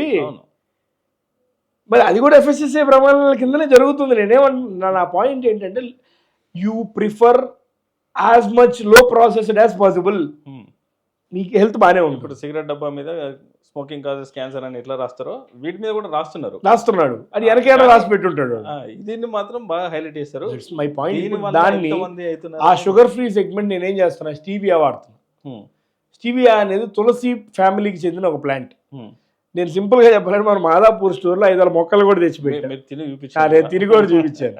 సో నా పాయింట్ ఏంటంటే we need to give that kind of an awareness and confidence to the public. ఇప్పుడు నేను మొన్న ఒక స్టీవియా ఫార్మర్తో మాట్లాడా. అతను రిటైర్డ్ RDO, చాలా హై పొజిషన్లో ఉన్న అతను ఈ సోకాల్డ్ ప్రాసెస్డ్ ఫుడ్ మీద అతనే, అంటే అతను ఏజ్ లేదు కాబట్టి ఆయనకే చేసుకుంటున్నాడు, ఏదో బిజినెస్ చేస్తున్నాడు ఈ స్టీవియా ప్రోడక్ట్స్ని. నేను అన్నా రమణయ్య గారు మీరు రావాలి ఒక రోజు, మీరు మాట్లాడాలి సోకాల్ ప్రోడక్ట్స్ గురించి. నేనేదో అంటే నేను ఫార్మర్ని కాదు, ఐ బిజినెస్ మ్యాన్, మంచి ప్రోడక్ట్స్ కావడం కోసం నేను చేస్తున్నా. సో టీవీఆర్ గురించి మీరు మాట్లాడినా మీరు చెప్పండి సార్ ఎప్పుడైనా నాకు మాట్లాడండి. అతను కూడా తీసుకొచ్చి ఒకసారి నేను మాట్లాడిస్తాను. తీసుకురండి. ఈ షుగర్ ఫ్రీ సెగ్మెంట్ని కరెక్ట్గా తీసుకెళ్ళాలి. ఇప్పుడు ఏమైపోయిందంటే డయాబెటిక్ ఈజ్ ద మేజర్ మార్కెట్లో ఉన్న చాలా పెద్ద పురుగు అది. సో దాన్ని గిల్ట్ ఫ్రీ అని కెమికల్ తినేస్తున్నాం. సో దానికి చెక్ పెట్టడం కోసం నేను ఇప్పుడు మా ప్రోడక్ట్లో మేము ప్యాకేజింగ్ అన్ని కూడా మార్చి షుగర్ ఫ్రీ మీద మంచి ప్రోడక్ట్స్ తీసుకొని రావాలని వర్కౌట్ చేస్తాం. సో ఇప్పుడు ఏదైనా టూ మచ్ కన్సంప్షన్ అంటే ఏదైనా ఇప్పుడు మీ 2 బిర్యానీలు తింటే ఏమవుతుంది మీకు? అంతే, ఒక బిర్యానీ తింటేనే అదే అంటున్నా. ఇప్పుడు ఏజ్ పెరిగే కొద్ది హాఫ్ బిర్యానీ కూడా కష్టం అయిపోద్ది. అన్న మీరు ఇంగ్రీడియంట్స్ ఏం యూజ్ చేస్తారు? ఇప్పుడు స్టీవియా అన్నారు, అట్లా డిఫరెంట్గా ట్రై చేస్తున్నారు కదా, సో ఏమున్నాయి మా దగ్గర కీ ఇంగ్రీడియంట్స్? దానికి అంటే మేజర్ చెప్తాను అన్నీ. మేము ఇప్పుడు ఇంగ్రీడియంట్ స్టోరీనే ఫోకస్ చేస్తూ మేము మాట్లాడుతున్నాం ఎక్కడికి వెళ్ళినా ఎప్పుడైనా. ఇప్పుడు ఆర్గానిక్ క్రీమరీలో కూడా మీరు పెద్ద పెద్ద బ్రాండ్స్ లైక్ స్టార్బక్స్లో కూడా పెద్ద పెద్ద సీనరీలు కొటేషన్లో రాస్తాడు. నేను ఏం చేయలేము మన ఆర్గానిక్ క్రీమరీలో కూడా. ఒక వాల్ మొత్తం ఒక సైడ్ ఇంగ్రీడియంట్స్, ఒక పక్క మేము వాడే షుగర్స్, అన్రిఫైన్డ్ షుగర్స్ పెట్టేసి ఫోటో ఫ్రేమ్స్ చేసి పెట్టేసా. This is our ingredient story అని. అంటే నేను ఎక్కువ మాట్లాడకుండా that is we are building confidence for the customers. So అలా మేము ఏం వాడుతున్నాం అంటే దేశీ మిల్క్, ఇందాక చెప్పినట్టు దేశీ ఆవుల నుంచి వచ్చిన మిల్క్, బటరు, దేశీ cow butter, yellow butter, and మేము వాడేది ఆర్గానిక్ కోకో, చాక్లెట్ బేస్డ్కి, organic fruits and nuts as per the requirement, as per the flavour and recipe. And మేజర్గా వచ్చి ఎమల్సిఫైయర్ అండ్ స్టెబిలైజర్ ఐస్ క్రీమ్స్కి వాడాలి. అది వాడితే కానీ మీకు కన్సిస్టెన్సీ, దాన్ని ఏమంటారు, మౌత్ ఫీల్ ఇవన్నీ రావు. సో దానికి మేమేం చేసామంటే ఇవన్నీ మేము ఆర్గానిక్ ఇంగ్రీడియంట్స్ చేయగలిగాం. కానీ మేము స్టెబిలైజర్ ఎమల్సిఫైయర్కి వచ్చేటప్పటికి మార్కెట్లో ఉండేవి మనం వాడాలి. సో దానికి నా ఎడ్యుకేషన్ బాగా హెల్ప్ అయింది అప్పుడు. సో మేమేం చేయాలి, గోందుగమ్ అండ్ గోరుగమ్. గోందుగమ్ అంటే మీకు బాదం బంక అంటారు తెలుగులో, బాదం పిసిన్ అంటారు, కటోరా అంటారు, రకరకాల పేర్లతో రకరకాల ఏరియాలో పిలుస్తారు. మీకు అది జెల్లీగా వాటర్లో వేస్తే జెల్లీ అవుతుంది. దాన్ని మేము బాయిల్ చేసి కొంత ప్రాసెస్ చేసాం. మీకు నార్త్ ఇండియా ఈ చలికాలంలో రేపు ఒక 4-5-6 నెలలు అయితే మీకు వింటర్ సీజన్లో స్వీట్ షాప్స్లో కూడా గోందు లడ్డు అని అమ్ముతాం. సో దట్ ఇస్ ద గోందుగం. సో ఆ గోందుగం అండ్ గోర్గమ్ అని ఇంకోటి ఉంది. అది బీన్స్ వెరైటీ, మనం తినే చిక్కుడుగాయల ఫ్యామిలీకి చెందినది ఒకటి. ఎడిబుల్ కాదు ఇది, అంటే డైరెక్ట్గా తినలేము. గమిట్ బాగా పసురుగా ఉంటుంది. దాన్ని మనం తీసుకొచ్చి కాంప్లెక్స్ ప్రాసెస్ ఈ రెండింటిని మిక్స్ చేసి మనమే కొంత ఇంటర్నల్ రెసిపీ ఒకటి వర్కౌట్ చేసి దాన్ని సన్ డ్రై చేసి పౌడర్ ఫార్మాట్లో కన్వర్ట్ చేసి దాన్ని మేము ఇంగ్రీడియంట్గా వాడతాం ఐస్ క్రీమ్కి. Stabiliser and emulsifier. ఈ టెక్నాలజీకి మేము పేటెంట్ కూడా తెచ్చాం. చాలా మందికి చూడడానికి ఐస్ క్రీమే కదా, ఏముంది ఈడేదో పెద్ద మాట్లాడుతున్నాడు, పెద్ద పెద్ద పెద్ద డైలాగ్ వేస్తున్నాడు అనుకుంటారు. ఇట్స్ అన్ ప్రతిదీ ఒక లెర్నింగ్ ఫేజ్. నేర్చుకుంటూ ది బెస్ట్ ఎలా చేయాలి అనేది పేటెంట్ ఉడక ఇవ్వడు కదా నాకు. So it's a possibility of action. So దాన్ని ఎలా చేసుకుంటూ రావాలనే దాన్ని బట్టి చేసుకుంటూ వచ్చి గోందుగమ్ అండ్ గోరుగమ్ బేస్డ్ ఎమల్సిఫైయర్ మేమే ఇంటర్నల్గా తయారు చేసుకొని ఇంగ్రీడియంట్ కింద వాడుతున్నాం. సో అది. అండ్ షుగర్స్లోకి వచ్చేటప్పటికి ఇందాక మీకు చెప్పినట్టు దగా మిశ్రీ అంటే పటిక బెల్లం అంటారు. సో పటిక బెల్లం ఇంపార్టెన్స్ గురించి చెప్పాలి అంటే మీకు లాక్టేటింగ్ ఫిమేల్స్ అంటే మదర్స్కి, ఆ పాలిచ్చే తల్లులకి మిల్క్ లేకుండా కొంతమంది ఉంటారు, తక్కువైనాయి, నా పాలు పడట్లేదని ఇట్లా సంథింగ్ పెద్దవాళ్ళు చెప్తుంటారు. సో ఆ ఇష్యూస్ అప్పుడు ఈ ఒకే గేదె పాలు ఇవ్వండి, అంటే గేదె ఇవ్వండి మిక్స్ ప్యాకెట్ కాకుండా ఇళ్ళ దగ్గర నుంచి వచ్చేవాళ్ళు టైర్ 2 టౌన్స్ ఇట్లాంటి వాటిల్లో ఒకే గేదె పాలు అనే ఇస్తున్నా కూడా సరిపోద్ది అంటారు. సో వాళ్ళకి చిన్నపిల్లలు తాగరు, దానికి షుగర్ కావాలి. షుగర్ వేస్తే నెమ్ము చేస్తుంది, జలుబు వస్తుంది అంటారు. దానికి పటిక బెల్లం వాడతారు. It's purest form of unrefined variety. So మేము అది వాడతాం. సో జాగరీ బేస్డ్లో jaggery ice cream, jaggery 3-4 flavours ఉన్నాయి. దాంట్లో జాగరీ పౌడర్ వాడతాం, organic jaggery, source from Uttarakhand, Haridwar నుంచి తెస్తాం. అండ్ మళ్ళీ వచ్చి కోకోనట్ షుగర్ ఉంటుంది, పామ్ షుగర్ ఉంటుంది. అండ్ ఇప్పుడు మనకి దీనికి వచ్చేటప్పటికి షుగర్ ఫ్రీకి వచ్చేటప్పటికి స్టీవియా వాడతాం. ఇప్పుడు మాంక్ ఫ్రూట్ మీద కూడా R&D చేస్తున్నాం. అట్లా మీరు చెప్పిన ఇంగ్రీడియంట్స్ చూస్తే అందులో మీరు అదే పసరులా ఉంటుంది, దాన్ని అది చేస్తామని చెప్పేస్తే ఐస్ క్రీమ్ టేస్ట్ ఎట్లుంటుంది మన రెగ్యులర్ ఐస్ క్రీమ్కి దీనికి? అంటే మేము వాడే అదే ఇట్స్ అన్ ఎమల్సిఫైయర్. అదే ఎమల్సిఫైయర్ యాక్టివిటీ ఇస్తుంది. సింపుల్ టర్మ్స్లో మీకు చెప్పాలంటే మీకు బిర్యానీ వాడుతున్నారు, తింటున్నారు, మీకు దాన్ని ఏమంటారు, బిర్యానీ మసాలాలో మొగ్గేస్తారు కదా, దానివల్ల మీకు టేస్ట్ ఇన్ఫ్లుయెన్స్ వస్తుందా? మరాఠీ మొగ్గ టేస్ట్ ఇన్ఫ్లుయెన్స్ మొత్తం మారిపోద్దా? మారదు, అంతే. ఇది ఫ్లేవర్ వస్తుంది, ఇట్ గివ్స్ ద కన్సిస్టెన్సీ అంతే. నార్మల్ దానికి మన దానికి ఎంత ఎట్లాంటి డిఫరెన్స్ ఉంటుంది? నార్మల్ ఐస్ క్రీమ్ టేస్ట్ అంటున్నారా, క్వాలిటీ టేస్ట్ అంటున్నారా? Taste taste. కంపల్సరీ మీకు డిఫరెన్స్ తెలుస్తుంది. ఓకే. నువ్వు ఏ ప్రోడక్ట్ తినడానికి బాగానే ఉంటుందా? లేకపోతే క్యూలు గట్టి ఎందుకు వస్తున్నారు జనం? జనరల్ అదే అంటున్నా నేను. మా ప్రోడక్ట్ ఈజ్ అవర్ హీరో. నేను మార్కెట్లోకి వచ్చి నా ఫేస్ చూపించి నేను మాట్లాడుతున్నది 1 year నుంచే. అంతకుముందు నేను లేను కదా. నన్ను ఎప్పుడు 1 year బ్యాక్ నన్ను చూసారా మీరు? నా బ్రాండ్ 13 ఏళ్ళ నుంచి ఉంది. నేను 1 year బ్యాక్ నుంచే నేను మాట్లాడుతున్నా. వన్స్ షార్క్ ట్యాంక్ ఎపిసోడ్ తర్వాత నేను బయటకు వచ్చా. ఇది ఏందన్నా షార్క్ ట్యాంక్ ఎపిసోడ్? ఏం లేదు, సింపుల్. వాళ్ళకి కాంట్రవర్సీ లాగా ఇవ్వడం లేదు. అంటే మనం మొత్తం బాహుబలి గెటప్ వేసి వాళ్ళే ఇచ్చారు, అది కాన్సెప్ట్ కూడా ఇచ్చారు. అంటే వాళ్ళు ఇచ్చిన కాన్సెప్ట్ వాళ్ళే, కాస్ట్యూమ్ ఇచ్చింది వాళ్ళే, కాన్సెప్ట్ ఇచ్చింది వాళ్ళే, షూటింగ్ అయిపోయింది, అన్నీ జరిగిపోయింది. వాళ్ళు ఇచ్చిన కాన్సెప్ట్ కూడా ఏంటంటే ఓపెనింగ్ ముझे मालूम था मैं असली బాహుబలి नहीं है लेकिन तू మార్కెట్ में खाने वाले ఐస్ క్రీమ్ भी असली नहीं है. ఇది వాళ్ళు ఇచ్చిన పంచ్ లైన్ కాన్సెప్ట్. సో అట్లా స్టార్ట్ అవ్వాలి, జరిగింది, అన్నీ అయిపోయినాయి. సో వాళ్ళు ఫండ్ ఆఫర్ చేశారు, నేను వద్దన్నాను. అంటే ఫండ్ గురించి కాదు, ఫండ్ రైజ్ చేయాలంటే 12 ఏళ్లలో ఎంతోమంది ఎన్నోసార్లు జరిగి ఉంటుంది సినిమా. సో నాకు అది కాన్సెప్ట్ కాదు, ఎందుకంటే అది సింగిల్ ఫౌండర్. అప్పు ఆస్తి కాదు. ఎప్పుడు ఫండ్ తీసుకుంటే ఏ రోజుకైనా ఆన్సరబిలిటీ నాదే. అండ్ మోర్ ఓవర్ నా దగ్గర కో ఫౌండర్స్, కో పార్ట్నర్స్ కనుకుంటే లెక్క వేరేగా ఉంటుంది.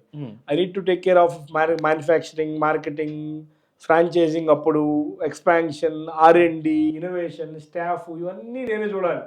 సో ఈ అయ్యే పనులు కాదులే, మనకి ఎక్స్ట్రా బర్డన్ అయిపోద్ది, చేసినంతలో చేద్దాం అన్నట్లుగా నేను ఫస్ట్ నుంచి ఫండ్ మీద పెద్ద ఇంట్రెస్ట్ చూపించట్లా.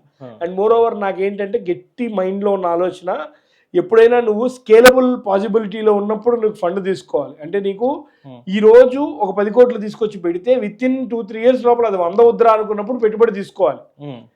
నువ్వే సెల్ఫ్ సస్టైనబిలిటీ నువ్వు సక్రమంగా నిలబడలేకుండా ఉన్నప్పుడు వాడి డబ్బులు తెచ్చి వాడి డబ్బులు కూడా తగలేయడం తప్ప సాధించేదే ఉండదు. సో నా క్లారిటీ అది ఉండేది ఫస్ట్ నుంచి. మనం మొత్తం మునుగుతాం, నిండా మునుగుతాం. సో అది నాకు మైండ్లో ఉండేది, అందుకని నేను ఫస్ట్ నుంచి ఫండ్ రైజ్ చేయలేదు ఎప్పుడు. సో ఇప్పుడు ఏంటంటే అది అవన్నీ జరిగినాయి.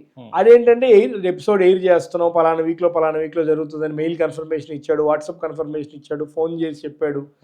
వారం ముందు కూడా నాకు ఇటు పలానా టైంలో వస్తుంది, నువ్వు స్టాక్స్ రెడీ చేసుకోవాలి, అది ఇట్స్ జనరల్ కాల్, అందరికీ మేము వేరే వాళ్ళకి ఇదే చెప్తాం అన్నాడు. ఓకే అన్నాం. నేను కూడా ఫుల్ ఫ్లెడ్జ్గా day and night production run చేసి ఒక 1.5 crore స్టాక్ అంతా రెడీ చేసి పెట్టాం. రేపు ఈవినింగ్ ఎవ్రీ అంటే మాది ఫ్రైడే ఎపిసోడ్ మాకు చెప్పింది. థర్స్డే ఈవినింగ్ ఫోన్ చేసి due to some internal reasons we are not going to air your episode అన్నాడు. అది ఎప్పటికి రాదయ్యా? రాదని అది నేనేమన్నా సరే అంటే చాలా రిక్వెస్ట్ చేసాం. ఇంకా అప్పుడు ఆ టైంలో నాకు పరిస్థితి ఎలా ఉంటుంది, అందుకోసం నేను 3 to 4 days ఇంటికి వెళ్ళా, ఫ్యాక్టరీలోనే ఉన్నా. అరే అంత కష్టపడితే మొత్తానికి అవుట్పుట్ రాకపోతే బాగా అనిపించలేనా? బిజినెస్ పీపుల్ కదా, ఒక ఛాలెంజ్. దాని తర్వాత నేను కంటెంట్ చేయడం స్టార్ట్ చేశాను. ఓకే, మీరే అరే నువ్వేదా నన్ను చూపించేది నేనే వస్తాను ఎలా అనుకోవచ్చు. బట్ దాని తర్వాత నేను బయటకు వచ్చా. అంతకు ముందు దాకా నేను పెద్ద కంటెంట్ కూడా చేసేవాడిని కాదు. అంటే I'm not in to that space. అవును, నేను బిజినెస్ చేసుకునేవాడిని అంతే. నాకు ఎందుకు బాగా భలే లో అయ్యాను అంటే, మీకు ఇంకోటి, నాకు మెయిల్ కన్ఫర్మేషన్ వచ్చిన తర్వాత మా మార్కెటింగ్ వాళ్ళకి చెప్పాను, అదే మీకు వికీపీడియాలో Season 1, Season 2, Season 3 అన్నీ కూడా ఎయిర్ అయిపోయిన 1 week కల్లా brand, founder details, website details అన్నీ లిస్ట్ చేస్తారు వికీపీడియాలో. నేను ఆ వికీపీడియాలో పేజీలు చూసుకొని ఆల్మోస్ట్ 400+ బ్రాండ్స్ ఉంటాయి, 3 seasons కలిపి. ఎన్ని బ్రాండ్స్ ఆంధ్ర నుంచి ఉన్నాయి లిస్ట్ తీయండి అన్న. హైదరాబాద్ నుంచి కొన్ని ఉన్నాయి నాకు తెలుసు, ఆంధ్ర నుంచి నేను ఎప్పుడు చూసినట్టు గుర్తులేదు. సో ఏమేమి ఉన్నాయి వెతకండి, ఆంధ్ర నుంచి బ్రాండ్స్ తీయండి అంటే ఒక్క బ్రాండ్ లేదు. నేను ఆ రోజు అనుకున్నా, ఈ రోజు మన ఎయిర్ అయిన వెంటనే మనం కొట్టేసాము, రేపటి నుంచి మనం కింగు, ఆంధ్ర స్టేట్ మొత్తానికి మనదే ఫస్ట్ ఎపిసోడ్ ఆ తెలుగు వాళ్ళది అంటే లెక్క భలే ఉంటుంది అని నేను అనుకున్నా. అది అవలా. అది అదే మీ మేజర్ డిసప్పాయింట్మెంట్. బాగా అంటే ఇట్లాంటి ఎదురు దెబ్బలు చాలా తాకుతాయి. ఇప్పుడు మన జనరల్గా బిజినెస్ అంటేనే ఇవి daily learning, daily fighting, daily challenges, ఇదే ఉంటుంది. ఎట్లా సస్టైన్ కావాలంటే, వాటిని ఓవర్కమ్ కావాలంటే, ఇప్పుడు అంటే మనకు బాగా డిప్రెస్ అనిపిస్తుంది ఇట్లాంటివి అయితే. సో దాన్ని ఓవర్కమ్ కావాలి, మళ్ళీ బిజినెస్ యాజ్ యూజువల్ రన్ కావాలి అంటే నమ్మకం, పేషెన్స్ ఒకటి నెంబర్ 1, 2 బిలీఫ్. మిమ్మల్ని మీరు ఎట్లా మోటివేట్ చేసుకుంటారు? అంటే నేను ఫస్ట్ నుంచి నేను ఏమనుకునేవాడిని అంటే, ఇంకొక ఇప్పుడు టైం 5 ఏమో అయింది అనుకుంటా సింపుల్గా, ఇంకో 2 hours సూర్యుడు వెళ్ళిపోతాడు, మళ్ళీ రేపు ఉదయం వస్తాడుగా. సో ఉంటాయి ఇష్యూస్, ప్రాబ్లమ్స్ లేకుండా ఉంటాయి. ఈరోజు నేను సక్సెస్ఫుల్ అని మీరు అనుకుంటున్నారు, లేదా ఇంకోళ్ళు అనుకుంటున్నారు, బట్ నా దృష్టిలో ఐఎమ్ నాట్ హ్యాపీ. అది ఎప్పుడూ ఆ థాట్ ప్రాసెస్ అలానే ఉంటుంది. అవును. It's learning. ఇందాక చెప్పింది అది లెర్నింగ్ ప్రాసెస్ ఆల్ టుగెదర్. ఇప్పుడు ఎలాన్ మస్క్ ఇండియాకి వస్తున్నాడు, వాడికి ఏం అవసరం, వాడు హ్యాపీగా ఉన్నాడు కదా. లెర్నింగ్ ప్రాసెస్, మళ్ళీ రావాలి, మళ్ళీ స్కేల్ చేయాలి, వేరే కంట్రీకి వెళ్ళాలి, మళ్ళీ స్కేల్ చేయాలి. అదొక జీల్. ఎంటర్ప్రీనర్షిప్ అనేది కసి. ఆ కసి ఉంటేనే బ్రతుకు తెరువుకి నేను ఎంటర్ప్రీనర్ అవుతానంటే మాత్రం నువ్వు సక్సెస్ అవ్వవు. Once you go after money, money will not come to you. Once you go after your passion, money will eventually come to you. Correct. అంతే. మనం డబ్బు వెనక పరిగెత్తద్దు, డబ్బే మన వెనకాల పరిగెత్తాలి. అంటే నువ్వు అలా పని చేస్తే పడుతుంది. అంతే అంతే అన్న. ఇప్పుడు ఇది పెద్ద దెబ్బరా బాబు అనే మూమెంట్ అది మీకు షార్క్ ట్యాంక్ది. మరి అరే కొట్టినమరా మార్కెట్ అనే మూమెంట్ ఇంకా రాలా నాకు. ఇంకా రాలేదా? ఏందన్నా సక్సెస్ఫుల్గా అంటే అదే అంటున్నా, చాలా మంది చూసే వాళ్ళకి అబ్బా చేసాడు రైడ్ అని అనిపిస్తుంది. నా స్టోర్లో నాకు కూడా చాలామంది కామెంట్లు కూడా పెడుతుంటారు, నాకు డైరెక్ట్గా మెసేజ్ చేస్తుంటారు. మొన్న ఎవడో నాకు ఫోన్ చేసి, అరే మీ స్టోర్కి వెళ్ళి, నాకు తెలిసినాడే ఫ్రెండే, లోపలికి కూడా వెళ్ళలేకపోతున్నాను, ఫుల్ అంత క్రౌడ్ ఉంది మీ స్టోర్లో అన్నాడు. సరే నేను కాల్ చేస్తాను, ఇల్లు పర్లేదని అన్నాను. సంథింగ్ ఏదో నేను చెప్పగలిగింది చెప్పాను. బట్ నా పాయింట్ ఏంటంటే, చాలామందికి ఏంటంటే ఈ మెట్టు కోసమే పనిచేశాడు, ఈడు ఎక్కేసాడు అని అనుకుంటారు. వాడు చూసే కోణం అది. కానీ నా పర్స్పెక్టివ్ ఏంటంటే, నేను ఏం చేసింది 10వ మెట్టు కోసం, నేను 6వ మెట్టు దగ్గర ఉన్నా. 6వ మెట్టు కోసమే పనిచేశానని మీరు అనుకుంటారు, కానీ నేను ఏం చేసింది అది. కానీ ఇంకా దూరం పోలేదు కాబట్టి ఐఎమ్ నాట్ సాటిస్ఫైడ్. ఓకే, అంతే. Successful but not satisfied. అంతే అంతే. సాటిస్ఫాక్షన్ ఉంటే ఎదగలేము కూడా. అయిపోతుంది అక్కడ, ఆపేస్తాం. అంతే. నెక్స్ట్ స్టెప్ ఏంటనే ఆలోచించాం. అన్న మీది నెల్లూరు బ్యాక్గ్రౌండ్ కదా, ఎడ్యుకేషన్ ఎక్కడన్నా? అంతా బయటే. అంటే నేను నెల్లూరు పుట్టి పెరిగింది. నెల్లూరులో 10th వరకు నెల్లూరులో ఉన్నా, తర్వాత అంతా బయటే ఉన్నా. బయట అంటే ఇంటర్మీడియట్ అంతా విజయవాడ, ఫార్మ్ డి చేశాను బెంగళూరు, దాని తర్వాత పిహెచ్డి చేశాను బెంగళూరు, మధ్యలో ఫ్యాషన్ డిజైనింగ్ చేశాను, అది Bengaluru. That's it is. Hyderabad ఎందుకు పెట్టినా బిజినెస్? హైదరాబాద్ కాదు, అంటే నా డిలేకి కూడా రీజన్ అదే. నేను 13 ఏళ్ళు అయితే నేను ఇప్పుడు వచ్చాను హైదరాబాద్కి. చాలా మంది నన్ను అడుగుతారు, నువ్వు తెలుగుడివి కదా, నువ్వు ఇన్ని సంవత్సరాలు ఎందుకున్నావని. అదృష్టమో దురదృష్టమో కర్మో ఏం తెలియదు నాకు. నేను స్టార్ట్ చేసిన బెంగళూరు, ఎందుకంటే I can speak Kannada as fluent as Telugu. అంటే నేను చదువుకుంది, హాస్పిటల్లో పనిచేసింది, తర్వాత పిహెచ్డీ చేసింది, ఫ్యాషన్ డిజైనింగ్ చేసింది, అంతా బెంగళూరులోనే. రూరల్ కన్నడ కూడా మాట్లాడేవాళ్ళం. సో అక్కడ నాకేంటంటే కన్నడ ఉండేది, మోర్ ఆఫ్ ఏ ఫ్రెండ్స్. ఇప్పుడు ఈ రోజుకి నాకు హైదరాబాద్లో గట్టిగా 5-6 మంది ఫ్రెండ్స్ కంటే ఎక్కువ లేరు, ఫ్రాంక్లీ స్పీకింగ్. నాకు నేను మిమ్మల్ని అడిగింది ఎందుకంటే, నెల్లూరు బోర్న్ అండ్ బాటప్, దాని తర్వాత బెంగళూరు, విజయవాడ, సో అట్టే తిరిగిండ్రు. హైదరాబాద్ మార్కెట్ మీద అదే అంటున్నా, మామూలుగా తిరిగి రోడ్ల మీద తిరిగి చూసేవాళ్ళు, అరే ఇట్లాంటి బిజినెస్ మనం పెడితే బాగుంటుంది, అదేదో ఫేట్ అంటారు కదా, తెలియదు. అది మీరు ఆల్ ఆఫ్ ఎ సడన్ ఇక్కడ స్టార్ట్ చేయాలనే థాట్. అంటే అట్లేం లేదు, బెంగళూరులో ఇప్పుడు నాకు 7 స్టోర్లు ఉన్నాయి, బట్ ఫ్రాంచైజ్ మోడల్. అంటే మీరు తిరిగిండ్రు అదే అన్ని ఇయర్స్. సో అందుకని నేనేంటంటే కాదు, ఇప్పుడు ఈ రోజు నేను 7 స్టోర్లని క్లోజ్ చేయించి ఆర్గానిక్ రెమెడీ ఎందుకంటే చేస్తే ఎఫెక్టివ్గా చేయాలని నేను మెంటల్గా ఫిక్స్ అయ్యా. చేస్తే ఇంకా అక్కడికి ఆ స్టోర్ని క్లోజ్ చేయించి నేను ఆర్గానిక్ క్రీమరీ చేయడం కరెక్ట్ కాదు అని హైదరాబాద్లో నాకు 1-2 స్టోర్లు ఉన్నాయి. అవి కూడా అంతంత మాత్రమే నడుస్తున్నాయి, ఓపెన్గా చెప్తున్నా.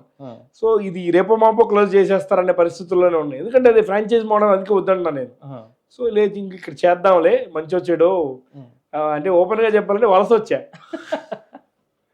సో అన్ని చూసి, బెంగళూరు చూసి, విజయవాడ చూసి, నెల్లూరు చూసి, అన్ని ఊర్లు తిరిగి, ఇండియా వైడ్ బిజినెస్ చేసి, షార్క్ ట్యాంకులకి వెళ్ళి, అక్కడికి వెళ్ళి, ఇక్కడికి వెళ్ళి, అన్ని చేయాల్సిన యంత్రాలు మంచి చెడు అన్నీ చేసి, లేదు ఇంకా ఇప్పుడైనా మనం పివోట్ మూమెంట్ రాకపోతే కష్టం అని హైదరాబాద్కి వచ్చి నేను స్టోర్ ఓపెన్ చేశాను, organic creamery, which got great success. అన్న అంతంత మాత్రమే నడుస్తున్నాయి అని అన్నారు కదా. అవును. యాక్చువల్లీ ఇప్పుడు మార్కెట్లో ఉన్న టాక్ ఏంటంటే డబ్బులు లేవు, ఎవరి దగ్గర డబ్బులు లేవు. ఇప్పుడు మామూలుగా ఇక్కడ నేను వేరే బయట బిజినెస్ పర్సన్ కాదు, ఆ బిజినెస్ పీపుల్తో ఇంటరాక్ట్ అయ్యే పర్సన్తో మాట్లాడితే అతను చెప్పింది ఏంటంటే, ఇక్కడ రెస్టారెంట్లు నడవట్లే, పబ్బులు నడవట్లే, సో ఇట్లాంటి ఇక్కడ ఉన్న ఎంటర్టైన్మెంట్కి సంబంధించినవి చాలా వరకు నడవట్లే అని చెప్పేసి, షాపింగ్ కూడా, రిటైల్ కూడా అట్లనే ఉంది, ఫుడ్ అనే కాదు. అంటే డిమాండ్ అండ్ సప్లై అంటారు, డిమాండ్ కంటే సప్లై ఎక్కువ అయిపోయింది, దానికి బేసిక్ రీజన్ అది ఫ్రాంక్లీ స్పీకింగ్. ఎందుకనంటే పెద్ద బ్రాండ్స్ ఎక్కువ వచ్చేసినాయి ప్రతి ఫీల్డ్లో. ఒకనొక టైంలో మీకు బట్టలు రెడీమేడ్ కొనాలి అంటే, I'm talking about 20 years back, బట్టలు కొనాలి అంటే చందన తప్ప ఇంకేం ఉండవు, మీకు తెలుసో లేదు. కొద్దిగా అప్గ్రేడెడ్ వర్షన్ అంతే, అలాంటి 4-5 బ్రాండ్స్ ఉండేవి అంతే. దట్స్ అండ్ ఫ్యామిలీ బిజినెస్ లానే రన్ అవుతుండే. ఇప్పుడు సింపుల్గా గల్లీ గల్లీకి ఉంది. ఉన్నాయి. ఇప్పుడు మీకు సాయి సిల్క్స్ అంటే కళామందిర్ హ్మ్. వాళ్ళు చూసుకుంటే వాళ్ళకే 5 బ్రాండ్స్ ఉన్నాయి. హ్మ్. ఇక్కడ ఉండేది అక్కడ ఉంటుంది, అక్కడ ఉండేది ఇక్కడ ఉంటుంది, హ్మ్. పేర్లు మార్పు, ఏరియాలు మార్పు. మొత్తం హైదరాబాద్లో 30 బ్రాంచ్లు ఉన్నాయి అన్ని బ్రాండ్లు కలిపి. హ్మ్. సో ఇక్కడ పాపులేషన్ ఎంత, spending capacity, just giving an example. హ్మ్. ఇప్పుడు ఒక రెస్టారెంట్ చైన్ ఫర్ ఎగ్జాంపుల్ ఏదో ఒకటి ఉంటుంది. నేను పేర్లు ఫుడ్ F&Bలో నేను పేర్లు చెప్పను ఎప్పుడు, చాలా వరకు. ఓకే. ఒకటి ఉంటుంది, హ్మ్. వాడికి 15 బ్రాంచ్లు ఉంటాయి. హ్మ్. స్పెండింగ్ కెపాసిటీ ఎక్కడి నుంచి తెస్తాం? హ్మ్. డైల్యూట్ చేయడం తప్ప సాధించేది ఏంటి? Demand and supply. ఉన్న డిమాండ్ కన్నా సప్లై ఎక్కువైంది. మీరు మీ ఇంట్లో ఈరోజు 4-5 భోంచేయాలి. అప్రాక్సిమేట్లీ ఒక 300 grams రైస్ మీకు వండితే మీకు అందరికీ సరిపోద్ది. నీ 300 కేజీలు 3 కేజీల రైస్ నేను వండితే ఏం చేస్తారు? వేస్టే. అదే జరుగుతుంది. ఫ్రాంక్లీ స్పీకింగ్, చాలామందికి నేను చెప్పే జూనియర్స్కి ఇప్పుడు వచ్చే వాళ్ళకి నేనేం చెప్తానంటే, వాడికి సక్సెస్ అయ్యింది అని చెప్పి శనివారం ఆదివారం బిజినెస్ని చూసి మీ చేతులు కాల్చుకోవద్దు. శనివారం ఆదివారం నెలలో 8 ఉన్నాయి, అంతే కదా. మిగిలిన 22 రోజులు సంకనాకాలి. ఓపెన్గా చెప్తున్నా, ఫ్రాంక్లీ స్పీకింగ్. సో నా పాయింట్ ఏంటంటే, ప్రోడక్ట్ మీద మంచి కాన్సన్ట్రేషన్ పెట్టండి, పని నేర్చుకోండి. వాళ్ళు లేకపోతే నువ్వు మాస్టర్ లేకపోతే నువ్వు పనిచేసే విధంగా తయారవ్వాలి. నీకు ఐటీలో ఉన్న ఫ్రస్ట్రేషన్ వల్ల ఈజీగా ఏదో ఒక బ్యాంక్ నాకు ఒక 50 లక్షలు లోన్ ఇస్తుందని మీరు వెంచర్లోకి వెళ్ళిపోవద్దు. మేజర్ మైనస్ ఇదే. నేను ఈ ఫ్రాంచైజీ 2013 నుంచి చేస్తున్నా. నేను ఇప్పుడు ఎందుకు ఫ్రాంచైజీ ఇవ్వాలంటే వన్ ఆఫ్ ద రీజన్ అది. నేను 2013లో నెల్లూరు లాంటి ఊర్లో ఫ్రాంచైజింగ్ అంటే సగం మందికి అర్థం తెలియదు. నేను ఆ రోజు నుంచి ఫ్రాంచైజింగ్ చేస్తున్నా. చాలా వరకు ఈ ఫ్రాంచైజ్ మోడల్ అనేది ఎక్కువ స్టోర్స్ ఓపెన్ చేయడాలు, వందల స్టోర్స్ రన్ చేయడానికి రీజను ఐటీ క్రౌడ్. అక్కడ ఉన్న ఫ్రస్ట్రేషను, లేదంటే లేక ఆఫ్ హ్యాపీనెస్, సాటిస్ఫాక్షన్ తెలియదు. కానీ అక్కడ వచ్చిన శాలరీ డబ్బులు అకౌంట్ ఉండేసరికి ఏం చేయాలో అలాగని అనుకోవచ్చు. Frankly speaking, more of a kind. ఈరోజు నేను లోన్కి వెళ్తే నాకు ఇస్తారో లేదు తెలియదు, ఐటీ వాళ్ళకి ఇచ్చేస్తాను. అవును, సైడ్ ఇన్కమ్ కింద పెట్టుకుందాం అనుకున్నా. అదే అంటున్నా నేను. సో అలా వస్తుంది. అది కనుక నిజంగా పివోట్ కనుక అయిందంటే నేను దీన్ని వదిలేసి దాని మీదకి వెళ్ళిపోతాను. ఎండ్ ఆఫ్ ద డే నాకు కావాల్సిన నెలకు 1 లక్ష, 2 లక్షలు, 3 లక్షలే కదా అని మెంటల్గా ఫిక్స్ అవుతాను. అలా జరగదు బిజినెస్. ఈ రోజుకి నేను మ్యానుఫ్యాక్చరింగ్ యూనిట్లోకి వెళ్తే మిషన్ ఆపరేట్ చేస్తాను. ఈ రోజుకి ఏదైనా రిక్వైర్మెంట్స్ ఉంటే స్టాక్ తీసుకెళ్ళి నేను ఎక్కడైనా తీసుకెళ్ళి ఇవ్వాల్సి ఉంటే ఇవి వచ్చేసి వస్తా. అవి ఎప్పుడైతే నువ్వు ఓన్ చేసుకుంటావో నీకు ఆటోమేటిక్గా నీ కంట్రోల్ నీ చేతిలోకి వస్తుంది. నీ వర్కర్ కూడా నీ మాట వింటాడు. ఎప్పుడు ఇటు తలనొప్పి రా బాబు వాడే చేసుకుంటాడు, లేదా మనల్ని తీసి పక్కన పెట్టేస్తాడు అనే ఆలోచన వచ్చిందంటే యూ విల్ బీ సక్సెస్ఫుల్. ఇవి చేయలేరు చాలామంది, అక్కడే మైనస్ వస్తుంది. అలా అన్న, ఇప్పుడు బిజినెస్కి ఫౌండర్, కో ఫౌండర్ ఇద్దరు ఉంటే బెటరా, ఒక ఫౌండర్తోనే ఉంటే బెటరా? ఇప్పుడు మీరు సింగిల్గా వచ్చేసారు, మీకు ఎప్పుడైనా అరేనా కో ఫౌండర్ ఉంటే బాగుండు అనిపిస్తుంది. ఎందుకంటే ఎంటర్‌ప్రెన్యూర్ ఆలోచనలో ఒక సముద్రం, ఆ పిచ్చిని తట్టుకునే కో ఫౌండర్ కావాలి. అంటే ఎలా చెప్తున్నానంటే, అందరూ అన్ని పనులు చేయలేరు, చేయకూడదు కూడా. చేయగలిగినా కూడా షేరింగ్ యాక్టివిటీ కావాలి. And more of a kind, ఇప్పుడు నేను స్కేలింగ్ గురించి ఆ కీ ఎసెన్స్, ఆ మ్యాజిక్ని నేను నమ్మి పనిచేస్తున్నప్పుడు నన్ను భుజం తడుతూ నేను చేసే పొరపాట్లని ఎదురుగా చూస్తూ కరెక్ట్ చేసే కో ఫౌండర్ ఎప్పుడు కావాలి. కో ఫౌండర్ లేకపోతే ఏం జరుగుతుందంటే, తప్పు నువ్వే చేయాలి, దెబ్బ నువ్వే తినాలి, మళ్ళీ కరెక్ట్ నువ్వే చేయాలి. సో ఈరోజు నేను మాట్లాడిన మాట మీకు కరెక్ట్ అనిపించవచ్చు, రేపు ఆలోచిస్తే మీకే తప్పు అనిపిస్తుంది. It's journey. So co founder compulsory ఉండాలని నేను నమ్ముతా. కానీ ఆ కో ఫౌండర్ మీ లైక్ మైండింగ్ యాక్టివిటీకి సింక్ అవ్వాలి. అవ్వకుండా ఉంటే అది పెద్ద బ్లండరు. ఎందుకంటే రోజు మీరు తన్నుకోవడం, తిట్టుకోవడం ఉంటుంది తప్ప సాధించేది ఏమి ఉండదు. నిజంగా స్కేలింగ్ ఆపర్చునిటీ వచ్చినప్పుడు ఇద్దరు డివైడ్ అయిపోతారు, మొత్తం జీరోకి వచ్చేస్తుంది. సో కో ఫౌండర్ ఉండాలి, మీకు సింక్ అవుతూ, మీ మెంటాలిటీకి అర్థం చేసుకుంటూ, మీ లైక్ మైండింగ్ యాక్టివిటీ, మీకు ఒక స్కిల్ ఉండాలి, ఆడికి ఒక స్కిల్ ఉండాలి. మళ్ళీ ఇద్దరూ అదే ప్రోడక్ట్ మీద కూర్చునే వాళ్ళు అవ్వకూడదు. ఒకడు R&D చూసుకోవాలి, మ్యాజిక్ తీసుకోవాలి, అవేర్నెస్ తీసుకోవాలి, ప్రోడక్ట్ పొజిషనింగ్ తీసుకోవాలి, అలా చేస్తూ రావాలి. దానికి కరెక్ట్గా మ్యాచింగ్ కో ఫౌండర్ ఏం చేయాలంటే, అడ్మినిస్ట్రేషను, ఫండ్ రైజింగు, ఫైనాన్షియల్ మేనేజ్మెంటు, ఇట్లాంటి థింగ్స్ వాడు హ్యాండిల్ చేయగలగాలి. సో అలా అది డెడ్లీ కాంబినేషన్. అన్నీ ఒకళ్ళే చేయాలి అంటే 13 ఏళ్ళు పడుతుంది. అంటే helping hand is always important. అంటే కార్పొరేట్ మోడల్ అయితే బెటర్ అంటారా? అంటే the depends upon the product again. Hmm. మీకు సింపుల్ టర్మ్స్లో చెప్పాలి అంటే మీకు ఈ స్టార్టప్ ఎంటర్ప్రీనర్షిప్ అంటే పెద్ద పెద్ద టర్మ్స్ ఇప్పుడు మార్కెట్లోకి వచ్చినాయి, కానీ Hmm. ఒకానొక టైంలో స్కేల్ చేస్తూ బిజినెస్ చేస్తున్న వాళ్ళందరూ కూడా Hmm. పనిని షేర్ చేసుకున్నారు. Hmm. నా రోల్ ఇది అని మాట్లాడాల. డ్రైవర్ పనికైనా నువ్వు వెళ్ళాలి, Hmm. F&B అయితే కిచెన్లో అయినా కూర్చోవాలి, Hmm. ట్రేడింగ్ అయితే మూటలు మోయాలి, Hmm. ఏ పని ఏమైనా చేయగలగాలి. నా రోల్ ఇది, కార్పొరేట్ మోడల్ ఇది అంటే వైట్ కాలర్ జాబ్ లాగా ఉంటే కొత్తది. నువ్వు until unless you think you as a blue collar boy Hmm. It will grow. Okay. Corporate model ఉండాలి. నీ రోలు నీకు పక్కనోడికి పొజిషన్ చేసుకునేంత వరకు, విజిటింగ్ కార్డులు వేసుకునేంత వరకు ఉండాలి. Hmm. నీకు ఇనిషియల్ స్టేజెస్లో నా ఆపర్చునిటీ ఇదే, నా రోల్ ఇదే, నా రెస్పాన్సిబిలిటీ ఇది అంటే అవ్వదు. ఓకే. ఇప్పటి వరకు మీరు ఏ పాడ్కాస్ట్లో చెప్పని మీ బిజినెస్ సీక్రెట్ ఒకటి చెప్పాలి మాకు. బిజినెస్ సీక్రెట్, బిజినెస్ సీక్రెట్ అని నేను అనొచ్చో లేదో తెలియదు, కానీ Hmm. ఒక విషయం ఏంటంటే చాలామంది నేను ఏదో చాలా కష్టపడ్డానని అనుకుంటారు. Hmm. అది అవసరమైంది, కష్టపడలేదు నేను. Hmm. అంటే ఈరోజు నేను ఈ పని చేస్తేనే నాకు ఫుడ్ వచ్చిన రోజులు చాలా ఉన్నాయి. Hmm. అవి చాలా డిప్లొమాటిక్ యాక్టివిటీలోనే చెప్తున్నా నేను. ఒక బైక్ మీద 2 బల్కులు తీసుకొని ఒక క్యాటరింగ్ దగ్గరికి వెళ్ళి డెలివరీ చేయాలి నెల్లూరులో. ఎవరు లేకపోతే నేనే వెళ్ళాను. Hmm. ఆడి దగ్గరికి వెళ్ళిన తర్వాత ల్యాండ్ మార్క్ చెప్పాడు నెల్లూరులో, అక్కడికి వెళ్ళాను. ఆడికి వెళ్ళి ఫోన్ చేస్తే ఫోన్ ఎత్తాడు. Hmm.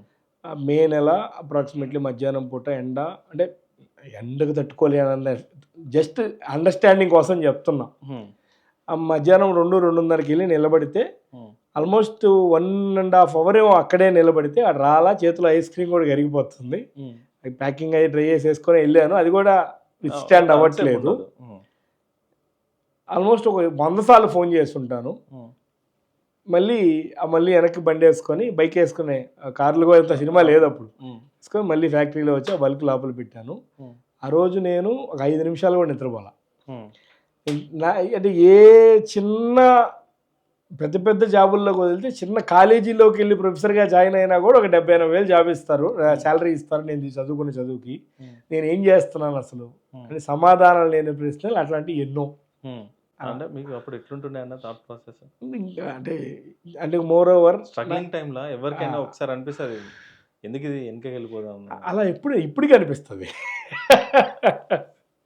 అట్లా మేజర్గా అనిపిస్తుంది చెప్పండి. అంటే అదే ఎందుకంటే అదొక లైఫ్ లెర్నింగ్ లెసన్. ఎట్లాంటి సిచ్యువేషన్ని మీరు మేము ఆర్గానిక్ చేయక ముందు మ్యానుఫ్యాక్చరింగ్ స్టార్ట్ చేసిన కొత్తల్లో రోజుకి 20 లీటర్లు 30 లీటర్ల మిల్క్ తెచ్చేవాళ్ళు. డైరీ మిల్క్ రెగ్యులర్, మాకు ఆర్గానిక్లు ఏం లేవు. డైరీ వాడు ఏది ఇస్తే ప్యాకెట్లు తీసుకొచ్చి పోసేవాళ్ళం. అలాంటి మూమెంట్లో 40 లీటర్స్ ఏదో మిల్క్ తెచ్చాం. నాకు తెలిసి 2000 2300 సంథింగ్ ఏదో 2000 చేంజ్ అది డబ్బులు ఇవ్వాలి నేను. అడిగి సాయంత్రం ఇవ్వడానికి నాకు డబ్బులు లేవు. ఇది 2000 చిల్లర ఇవ్వడానికి నా దగ్గర డబ్బులు లేవు. ఆడు ఉదయాన్నే రా అన్న, వాడు ఉదయాన్నే వచ్చాడు, లేవు డబ్బులు. అన్న సాయంత్రం రా అన్న, లేవు డబ్బులు. మళ్ళీ మరుసటి రోజు రాదన్న, లేవు డబ్బులు. ఆ రోజు సాయంత్రం 3వ రోజు వచ్చి 2000 రూపాయలకి నీ దగ్గర డబ్బులు లేవు, నీకెందుకు కంపెనీ, నీకెందుకు బ్రాండ్, నువ్వెందుకు ఇవన్నీ బొక్క అని చెప్పి వెళ్ళిపోయాడు వాడు. మళ్ళీ రాలా. వారం తర్వాత ఆడు ఎక్కడున్నాడు అయితే నేనే తీసుకెళ్ళి డబ్బులు ఇచ్చా. కానీ ఆ రోజు తర్వాత నేను నవ్వుతూ మాట్లాడడానికి 5-6 నెలలు పట్టింది. చాలా ఇన్సల్టింగ్ మూమెంట్ అంతే. మనం అంటే చదువుకున్న చదువుకి, ఉన్న ఫ్యామిలీకి, I'm from an settled family, above middle class, మరీ కష్టాలుగా పడుతూ ఉన్న ఫ్యామిలీ కూడా కాదు మాది. కానీ ఇవన్నీ నేను మా ఫ్యామిలీకి వెళ్ళి చెప్పలేను. నువ్వు ఎంచుకున్నదే కదా దరిద్రం అంటారు. సో అంతే అన్న, మనం డైరీ వేసినప్పుడు స్టెప్ వేసినప్పుడు మన వెనక్కి వెళ్ళి నాకు ఇక్కడ ప్రాబ్లం అవుతుందని మనం ఎవరికి చెప్పుకోలేము లోపల. అంతే. సో అట్లా ఇలాంటి చాలా ఇప్పుడు ఏమన్నా ఇప్పుడు 20 crores ఇండస్ట్రీ 20-25 మధ్యలో నడుస్తుంది అన్నారు. ఇప్పుడు ఏమైనా ప్రాబ్లమ్స్ ఉన్నాయా? అంటే ప్రాబ్లమ్స్ ఉండవు, సాటిస్ఫాక్షన్ ఉండదు అంతే. ఇది కాదు ఇంకా కావాలి అనిపిస్తుంది. అంటే అది ఎప్పుడు అనిపిస్తుంది అంటే పనికి మాలిన ప్రోడక్ట్ పెట్టుకొని ఎక్కడికో వెళ్ళిపోతారు చూసావా, వాళ్ళని చూసినప్పుడు అనిపిస్తుంది మనం ఏమైనా తప్పు చేస్తున్నామేమో, మనకి వ్యాపారం చేయడం చేత కావట్లేదేమో అని బాధపడతాం అంతే. అన్న ఇప్పుడు కొత్త ఎంటర్‌ప్రెన్యూర్స్‌కి ఫైనల్‌గా ఏదైనా మెసేజ్ ఇవ్వాలనుకుంటే? Very much simple. మీకు క్లారిటీ ఆఫ్ థాట్ కావాలి. ఎవడో ఏదో చెప్పాడని మీరు ఫిక్స్ అవ్వండి. క్రిస్టల్ క్లియర్గా మీరు ఫిక్స్ అవ్వండి. నెంబర్ 1 ఐడియా మీద. నెంబర్ 2 అది ప్రాబ్లమ్ సాల్వింగ్ అవ్వాలి. ఏదో తుకడా టీ షాపుల దగ్గర కూర్చొని బాతాకాని వేసిన ఆలోచనలో నుంచి ఏదో ఒక ఐడియా తీసేసి అబ్బా అమ్మేస్తాను, నేను చెరుకు రసం బ్రాండ్ పెట్టేస్తాను, పానీపూరి బ్రాండ్ పెట్టేస్తాను, లేదా ఇంకేదో చేసేస్తాను, ఆ ఊరి నుంచి స్టాక్ తీసుకొచ్చేసి నా బ్రాండ్ వేసి అమ్మేస్తాను. ఇవన్నీ చెల్లవు, అయిపోయినాయి జంతానే. మార్కెట్లో ఆల్రెడీ డిమాండ్ కంటే సప్లై ఎక్కువ ఉందని ఇందాకే చెప్పాను నేను. సో మీరు ఆ ప్రాబ్లమ్ సాల్వింగ్ తీసుకోవాలి. నెంబర్ 2. నెంబర్ 3 ముందు పని నేర్చుకోవాలి. నేనేం పని చేసేది, నేనేంది, నా రేంజ్ ఏంది, మా నాన్నకి బెంజ్ ఉంది, అదే ఎన్ని కుదరవు అంటే కుదరదు. పని నేర్చుకోవాల్సిందే. బేసిక్స్ నుంచి నువ్వు స్టార్ట్ చేయాల్సిందే. ఎన్నైనా చెప్పు, నువ్వు పని చేయవా పర్లా, అట్లీస్ట్ నీ సొంత స్టార్టప్లో అయినా ప్రతిదీ జీరో నుంచి నువ్వే చెయ్యి. ఎవరి దగ్గరికి వెళ్ళి పని చేసే నామోషి నీకు ఉంది లేదు, వదిలి జీరో నుంచి నువ్వు చెయ్యి. కానీ నీ నాలెడ్జ్ నువ్వు సెటిల్ అవ్వడానికి, నువ్వు సక్సెస్ అవ్వడానికి టైం డిలే అవ్వచ్చు. దానికైనా రెడీగా ఉండు. నేను డబ్బులు పెట్టాను, నాకు పని జరగాలి, నాకు స్టాఫ్ కావాలి, ఇవన్నీ వేస్ట్, ఈ మోడల్ సక్సెస్ అవ్వదని కుదరదు. ఈ 3 పాయింట్స్ నేను చెప్తాను. మీ ఎమోషనల్ జర్నీ విన్న తర్వాత చాలా మోటివేషన్ వస్తుంది నాకు కూడా. థ్యాంక్ యూ అన్న. Thanks very much. అసలు ఇంకా మాట్లాడాలని ఉంది, ఇంకెంతసేపు అయినా మాట్లాడచ్చు. మీ టైం ఆల్రెడీ చాలా తీసుకున్నాను. థ్యాంక్స్. థ్యాంక్స్ అన్న. Thank you for coming on my show. Thank you.